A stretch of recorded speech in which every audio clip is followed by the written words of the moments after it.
আসসালামু আলাইকুম রহমতুল্লাহ। প্রিয় বন্ধুগণ, আজকে একটা হাদিস নিয়ে কথা বলতে চাচ্ছি। ওমা তাওফিক ইল্লা বিল্লাহ। ভিডিওটা লম্বা হইলেও কেউ স্কিপ করবেন না, ধৈর্য সহকারে শুনেন হাদিসটা।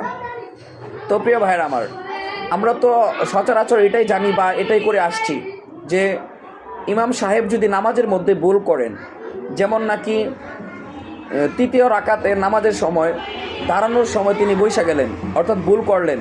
তৃতীয় রাকাতে তো আমরা দাঁড়াতে হয়, তাই না? সেই দাঁড়ানোর জায়গায় যদি ভুল করে সে বইসা যায়, তো সেই জায়গায় আমরা পিছনে মুসল্লি যারা থাকি তারা আল্লাহু আকবার বলে সংশোধন হওয়ার জন্য ইমাম যে ভুল করেছেন সেটা বোঝানোর জন্য আমরা আল্লাহু আকবারের দৌড়ি দিই। কিন্তু বুখারী শরীফ এবং মুসলিম শরীফের হাদিসের মধ্যে স্পষ্ট বইলা দিছে যে বুখারী শরীফের হাদিস নং 1218 নম্বর হাদিস এবং মুসলিম শরীফের 421তম হাদিস, 21তম নং হাদিসে স্পষ্ট ভাষায় বলে দিছে যে যদি ইমাম সাহেব ভুল করেন সে জায়গায় মুসল্লিরা পিছন থেকে সুবহান আল্লাহ বলে ওনাকে সংশোধন করার জন্য বলবেন, সুবহান আল্লাহ বলবেন। অর্থাৎ ইমাম সাহেব ভুল হলে এটা বুঝাইবেন সুবহান আল্লাহ বলে।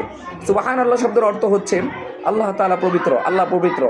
এই জন্য এই ভিডিওটা সবাই শেয়ার করে দিবেন যেন এই হাদিসটা সবাই বুঝতে পারে এবং জানতে পারে।